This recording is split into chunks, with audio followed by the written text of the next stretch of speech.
silenced my phone during the song. In case I didn't hear it, ears were bad. This morning, we're going through 1 Corinthians. We're going to be going through 1 Corinthians 2 today. Last week was 1 Corinthians 1. I wasn't here. Can someone tell me what they talked about?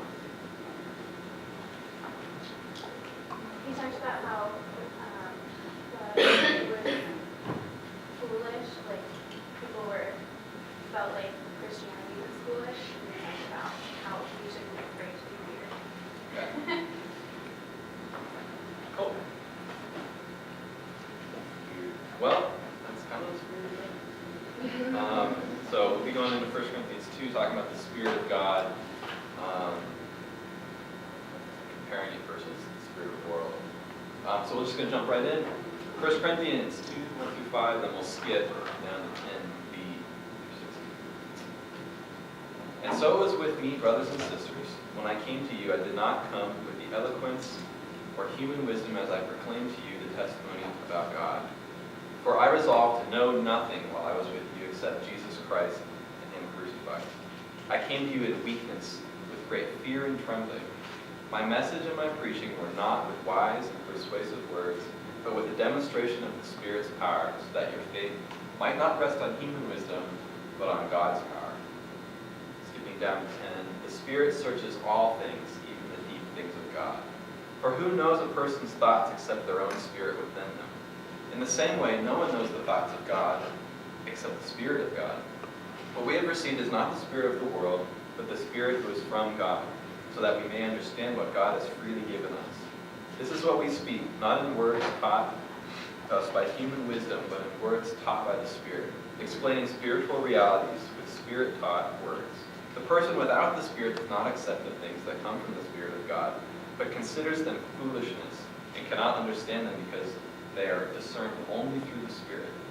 The person with the Spirit makes judgments about all things, but such a person is not to be subject to merely judgments. For who has known the mind of the Lord so as to instruct him? But we have the mind of Christ. And I added the emphasis, just so, in here we see Paul's talking about human wisdom and spiritual wisdom, right? The difference between the Spirit of God and the Spirit of the world. So, first question I had when I was reading this, preparing for the lesson, was what is the Spirit of God?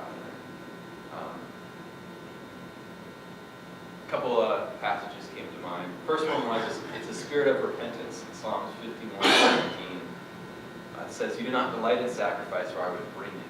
You do not take pleasure in burnt offerings. My sacrifice, O God, is a broken spirit. A broken and contrite heart, you, God, will not despise." Contrite means repentant. Look it up. So I think the Spirit of God here is a spirit of submission to God, turning from the world, just understanding the need that we have for God. The Spirit of God is also a spirit of life. In John 6:63 it says, "It is the Spirit who gives life. The flesh is no help at all. The words that I have spoken to you are spirit and life." And this life is a life of fulfillment, right? It's a life of purpose. Something where you can do something meaningful, make a difference in someone's life, make a difference in your own life. And it's a spirit of peace, right? It continues to work in you, keep you content, not longing for anything or desiring something more. The last thing I could think of was the Spirit of God is also a spirit of love. In Galatians 5:22-23 it says, "But the fruit of the Spirit is love, joy, peace, forbearance, kindness, goodness, faithfulness, gentleness, and self-control. Against such things there is no law." So we see the Spirit here shown through the fruit of the Spirit. There's love, peace, kindness, goodness, right? These are things that come from the Spirit of God. And it says, against such things there is no law, right? And then he goes on talking about spiritual wisdom versus worldly wisdom, right? So now that we kind of have an idea of what the Spirit of God is, how is it used, right? That's what spiritual wisdom is. Using the Spirit of God in action is spiritual wisdom. And so the things I can think of for worldly wisdom, right, would be, number one, that's very popular. Right? It's easy to sell worldly wisdom.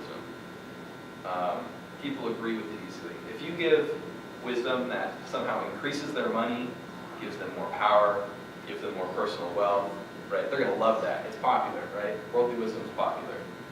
The other thing is if you get real into it with worldly wisdom is it requires an education, right? Like, if you want to know things about the world, you got to go learn the things about the world, right? You're going to be taught about it. And not everyone goes and does this, right? It's not for everyone. Like, I'm not an astrophysicist. That's not for me, right? I'm not going to know that about the world. So you see here the worldly wisdom is popular, requires education. It's not for everyone. But we compare that to the spiritual wisdom, and it appears on the outside to be counterintuitive, right? It's not as easy to sell.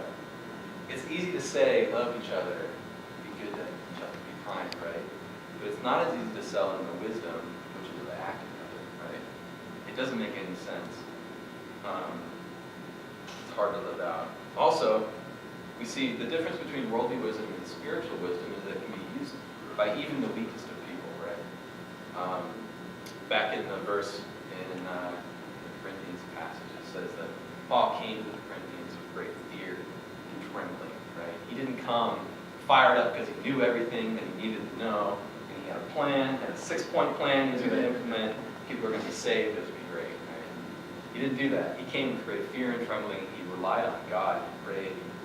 He did all these things, right, so he could implement not his own wisdom, but the wisdom of God that comes through the Spirit.